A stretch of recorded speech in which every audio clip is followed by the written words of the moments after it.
Okay, let's set the scene. This weekend's race takes place in the legendary circuit Gilles Villeneuve in Montreal, Canada.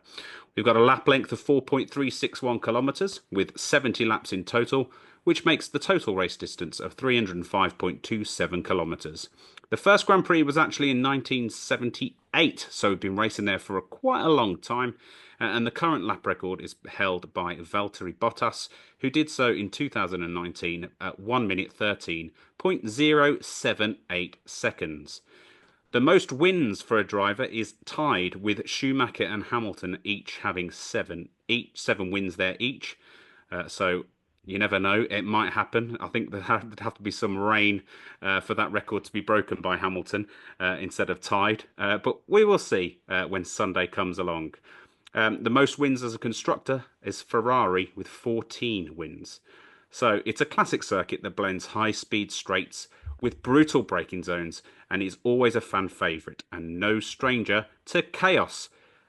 Sean, what has been your favourite memory, apart from obviously going, from a race itself in Canada? Well, apart from the obvious of actually being there, I'm gonna take first advantage of this one and say 2011, the greatest Formula One race of all time, the longest Formula One race of all time, the greatest win in Jenson Button's career. A really Mm. satisfying moment for those of us who were sick of Sebastian Vettel's finger at the time, seeing him spin that wide. I think it was turn six that he dipped a toe in the wet Mm. stuff and Button passed him on the last lap. I think did he go through the pits six times? He was last twice. Six or seven, yeah, yeah, it was He made Alonso crazy. beach himself. He absolutely took Hamilton out on the main straight, and he went from 20th to first in 20 laps to win the race on the last race. If you, for some reason, if anybody's listening, if you have not seen that race, what are you doing? What have you been doing for the past 14 years? I have no doubt Sky will have it on this weekend. They always do in the lead up to the Canadian Grand Prix. I have it saved on my Skybox from I think about 14 years ago. And Mm. I will of course be rewatching it again this weekend. I encourage you watch that race. It was an absolute masterclass in wet weather management, brilliant strategy, really, really Mm. exciting. Although I don't have fond memories of watching it live because I'm pretty sure I had a nap during it because the red flag went on for so damn long. It was four and Mm. a half hours long, I think was the full lights to flag. So it's a long race, but Mm. it's an absolute classic. Yeah, weather-wise, this weekend actually, we're looking at cloudy conditions across the weekend. There is a chance of light rain on Sunday, so hopefully that could bring unpredictable kind of conditions, coops for Sunday. Do you think that's likely? Do you think that would favour a particular driver? No, if it's just light rain, it depends on where on the track, how long it's going to be, and Mm. where the driver is on the track if they have to change. Uh, I quite like the idea of it if it's just that kind of just enough rain where your excuse me, your strategist select should be going, should be not. Somebody chances it, somebody doesn't, somebody goes in the wall. Like it's not like full on rain whenever you just know you're Mm. going to go into the pits. It's just that kind of on the line of when do you do it, when do you not. Uh, and yeah, if it ends up happening, it'll probably cause some drama because, the Canadian Grand Prix is effectively a street circuit. Hmm. That it's quite a tight, twisty, the walls are right there. There's not a lot of runoff, and the runoff that you do have, if it's wet, you're hitting the wall. So, yeah, it'll be entertaining regardless. And now that I've said that, it'll probably be the most boring one we've had in a long time. Well, did you want to? Obviously, I asked Sean about his favourite Canadian Grand Prix. Have you got a different favourite or a fond memory from the circuit that you wish to talk about before we kind of get into the previewing how the teams will do? See, I'm quite weird, and that's not just because I'm Scottish. Uh, I'm kind of weird in that I don't have favourite races Mm. necessarily. It's moments that I remember, like, the end of the 2021 Abu Dhabi Grand Prix, the Silverstone where Schumacher crashes and breaks his leg, and everyone's like, oh, what's going to happen with the rest of the season? There's all sorts of Mm. moments. I wasn't old enough to remember it live, but Ayrton Senna, I think, at Donington Park in the rain. There's things, Montoya, multiple. It's different things to do with Juan Pablo Montoya in his short career in Formula One. Uh, Mm. so the one that kind of pops to mind is probably Seb Vettel spitting the ultimate dummy when he lost the race to Lewis Hamilton because he got a penalty and refused to park his car in the top three. Then he had to go in. He wasn't actually going to go in and go to the podium, and the team were like, "You need to because we're going to get fined." And he walked up and swapped over the two and the one, and that Yeah. was just pure pantomime. It was ultimate cinema, pure cinema. Was that 2019? 18. 18. 18. Yeah, it was the older cars. I know that Mm. much. But it was fun. Yeah, it was interesting. Good. Good, good. Well, how about McLaren's then? Obviously, we're going to talk about the championship leaders at the moment. They are well ahead in the Constructors' Champion. I've just got the stats above in front of me right now. McLaren are on 362 points to second place Ferrari at 165 points, which is, well, it's more than double. A clear advantage over the rest of the field. But Oscar and Lando themselves, personally, are only split by 10 points. So they're obviously favourites going into the Canadian Grand Prix, Sean. But out of the two, who is going to dominate? Oh, I'm on a bad run of predictions, unfortunately. But this is a street circuit by all the intents and purposes. And of the two of them, Lando Norris is far better on street circuits. He's won all of them, has he not, in the past year? Mm, Um, Obviously dominated in Monaco. He won in Australia. He won in Singapore. He Oscar won in Baku. So there's that. But on street circuit form, Lando Norris is in I think pole position for this one, so to speak. And he was also on the podium last year in Canada to Max Verstappen, right as McLaren were starting to get their proverbials together. So. I will say Lando, but I'm not going to say he'll dominate. okay. No, I don't see a domination. I like Oscar's not slow. I think it's just as simple as that. Um, Lando really, really needs to dial out that gremlin of Q3, second lap in Mm, Q3. Like I can't believe he was able to do it in Monaco, and then literally hasn't really done it since Australia. Other than that, it's that second lap in Monaco. It's the second lap in Q3 in general. Just seems to be his one glaring weakness, such as it is. He's still qualifying second, um, but it's his one. I think that's his gulf to Oscar at the moment is Oscar's just robotic ability to do the same thing over and over and over again and just never mm. feel that like he treats the last lap in Q3 as if it's the first lap in FP1. He just goes a lot faster. Um, but I think it's gonna be a good weekend. I don't see anybody else really getting close to the McLarens. I don't particularly think this track is going to suit Red Bull all that much. I definitely don't think it's going to suit Ferrari. Just the way you have to absolutely clout the curbs. Ferrari are going to have to run their car so high. It's Mm. just going to slow them right the way down. I hope I'm wrong, but ugh, I think McLaren, they'll have this pretty comfortably, and I'm going to say I hope Lando will see it out, but it's not going to be a dominant one over the other. Coops, same to you in terms of McLaren's form. Obviously, in the form of their life, there is no way that they should lose this season at all if everything remains at least on par or maybe a little bit closer. Um, but out of this weekend at Canada, what do you think is going to happen between the two? Do you think we're going to see them come together? It's really competitive. There's only 10 points between them. Could we see a ding dong, or will it be kind of one flying off into the distance over the other?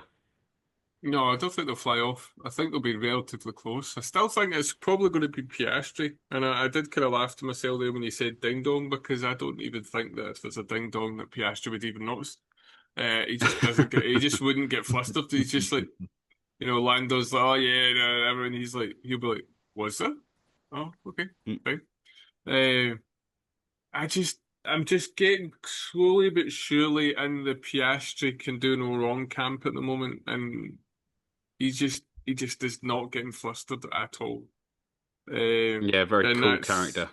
he is just, and I don't know what Lando can do to really get him flustered. I think the most flustered he got was there not some red light in a balcony in one of the races, and he was like a little bit of in, red flag, and he got a wee bit annoyed. in Saudi Uh, Arabia. yeah, and that was about it. Mm, So and I think that's the part that I think people seem to not realise the importance of that. Seb Vettel should have beat Lewis Hamilton and got himself flustered, skidded off the road in Germany. Couldn't get himself mm, back in because he got himself in his head. And I'm sure there's other drivers out there that could have done more, but Max Verstappen probably out of these won 4 championships, he's in there or thereabouts. But you can argue that he gets a bit too emotional. Mm. Uh, mm. and people might come at me at it, but there's a lot of evidence out there, uh, Yeah. and very recent evidence to show that he does not like it when someone's like, "Who are you, Max? Who?" Sorry. And Piastri does have a wee bit of that as well. Piastri's probably the only one who would go wheel to wheel with Verstappen and not care. Other drivers, I think unless I can nail this, I'm not going to do it. And I mean that in a sense of get down the inside and pass him without Max Verstappen really knowing. Whereas Oscar's just like, no, I'm putting my car in the outside. You deal with it. The other drivers are a bit scared. Oscar's like, no, I mean, it's fine. My car's better than yours. If you hit me, you need more results, better results than we do because I've got the car. Mm. And I think in general, Oscar just wouldn't care who's in front of him. If he wants to pass him, he's doing it regardless. So, Yeah, absolutely. Yeah, a couple of both of you have mentioned Red Bull there, but Red Bull are coming off quite a tough weekend that they had in Spain.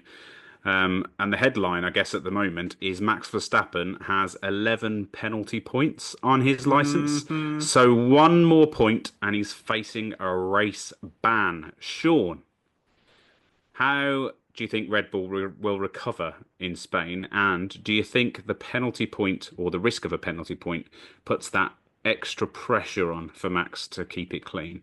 I do, and I'm going to back up this, but I know why Red Bull are panicking, and you can see why. Arvid Lindblad has been granted his super license despite not being 18. Red Bull have been pushing for this for weeks. They claim it's nothing to do with Max or anything like that. Yeah, who has ever believed anything Red Bull have ever claimed? Mm. No, Arvid Lindblad gets his super license, which they have been absolutely banging the door down on. All that they've been pushing for it for a while, but all of a sudden, Max is about to get a race ban, and they need another driver, don't they? Because Max gets a ban, they put Hajar in the car probably for a weekend, or can they Mm. replace him? Yeah, they can replace him, can't they? Yeah, yeah, yeah, yeah. They can. Yes, they can. Yeah. They can replace Max. Um, I think that's an odd rule. I think the car should be banned as well. But anyway, because it's a team sport, isn't it? If one suffers, they should all suffer. Yeah, but I So suppose Max was the one that lost his head in that moment of, racing, let's say. yeah, Not the but team. The team didn't lose their head. The team told him what to do. So yeah, I don't know. but in this one scenario, they've been building up the points for a while. So Yeah. they would probably replace him with Hajar for a weekend. But they would need another driver, and well, Colapinto's not available anymore, and who else would they do? It's Lindblad or nobody. So now they've got that sorted. Max can go play bowling in Canada this weekend with other cars because that Do you that think probably that's likely, Coops? no, he's Go just on, going to carry go on, home Sean, and first. sorry. I don't think they'd hold him back as much. That solves a problem for Red Bull. One, it clears his schedule and his license, and two, they get to test Hajar in the car and see can he do it Mm. with no commitment needed. Just toss him back into the racing bulls the next weekend. That's tinfoil hat stuff, but I don't know. If I was Christian Horner, I'd be like, yeah, Max, just don't give the position back this time. Coops, do you think Max will go out still fighting as he normally does, or do you think he'll be a bit more cautious? no, Max is Max. Max has always been Max. He's not going to change. I mean, he doesn't care. Even with the penalty, even with the sitting out a race for one race or to lose the opportunity to continue his chat, because at the end of the day, one race would be the potential for his championship kind of run. I know he's already lost so many points. I think he's is he 40 points behind Lando Norris at the moment. So he's always 39. already a yeah, so already a way down on the McLaren pair. So if he wants to have that fifth championship, especially in a row, God, who's done five in a row? Is it just Fangio? I think that was, Fangio, or Schumacher. yeah, and Schumacher did Fangio and five in a Lewis. Schumacher row. did Yeah, 5 in a row. Did Lewis do 5 in a row? No, Nico Rosberg got in his way. he got in his way in Six, 2017, six, 16. 16. 16, Nico got in his way. 16. Yeah, Fangio and Schumacher the only two to do 5 in a row. Yeah, But yeah, so I it's an mean, elite club to join, five in a row. Max doesn't give a shit about that. He doesn't care. Yeah, but I think he does. I think he No, puts on no, this no, no, front that he doesn't. no, no. I think he Of does. all the drivers that actually probably doesn't care about it, Max is probably the one. He's got his money. He's won his championships. He, no, he doesn't. I completely disagree. Completely. He's all about the championships. He's all about it. He's even said in interviews, oh yeah, I'm not here. I'm not going to be here forever. I'm not going to do blah blah blah blah blah. But seven championships would be nice, or eight championships would be nice to be. He does care. He puts on this big front that he doesn't care, but he absolutely does care. That's why he's so passionate in the car. He No, cares. Max is this passionate when Disagree he with does you. his iRacing. So let's not. Come on.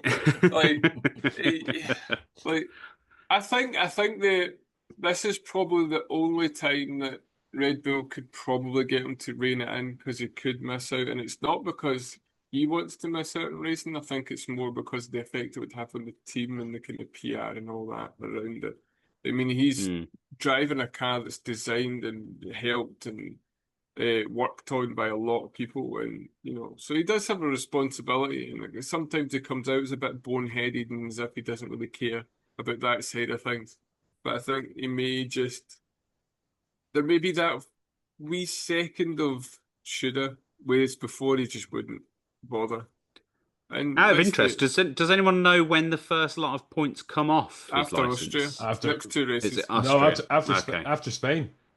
Oh, is it? He's on 11 till Spain, and then I think he loses two, but that still leaves him. Uh, if he gets three in Austria, he'll get a ban. He'll get a chunk of them come off in Austria because I think he Mm, got five, did he, or something like that for all the smacking around with Lando that he did last year. mm. But yeah, he loses. I think he loses one or two this weekend, and then he'll lose a chunk of them after Austria. So he would be safe from a race ban. But going into whatever happens in Spain, he's still at risk for a race ban after Austria. So he has to keep his nose clean twice at races that he has not been good at that in the past. Yeah. So he's got two races to watch what he's doing. As Yeah. Sean basically So says. the So yeah. pressure's on. Mm. Yeah, but I think it's good though because I think other drivers are going to just stick their nose in and maybe just it's Wind him up a bit. a bit like the football when you see a team playing against another team who has a kind of hot-headed player, you tell your defender, stick the ankle in, just give a wee nudge because you know where it's going to end up. I think Yeah, or a drivers player with a might do yellow that. card. Yeah. Yeah, player with a yellow card, go and wind him up a bit more. It's Yeah, like players absolutely. when Patrick Vieira used to play for Arsenal. He was very hot-headed in his early career. You used to see it. First 5, 10 minutes, player would dive in, get a yellow card. He would be raging, and see by Mm. an hour in, red card, nailed on. So I think drivers might be a wee bit more up for because it's the other thing is he's kind of got one hand behind his back because if you dive bomb. He ain't just going to stick his car on the side of your side pod because, he's got to watch what he's doing. Because, like I say, it's not just him now, it's a lot of other issues if he gets a race back. So I think, he might have to kind of back out of things he wouldn't necessarily back out of. Puts him in a very tricky position and it's interesting for us, I think. And then watch this, he'll Yeah. just be Max Verstappen like we kind of think he probably will be anyway, and then he will be there for Austria. Well, let's And be honest. If he gets to the front and he can put the McLarens behind him on pole, and get on pole, he can drive off a little bit and keep himself clean anyway. So, um, it might all be a complete mute point, and he controls the race from the front. But it does add that level of spice from the, for us watching the Canadian Grand Prix.